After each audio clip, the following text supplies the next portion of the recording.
Guys, m'bral di non bagay. Mwen gen problème allergie. Mwen gon zami mwen son docteur lié, li di Jusland, m'a résoudre allergie a pour. Li prescrit médicament sa yo, OK? Das mean ke m suppose piquer tête mwen chaque kon allergie monte.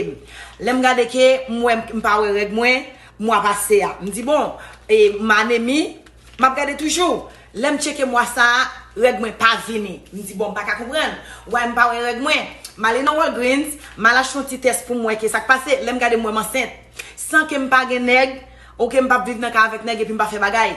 Lem gade que m'enceinte et puis lem fin da route, m'joine que c'est ça qui fait m'enceinte. OK?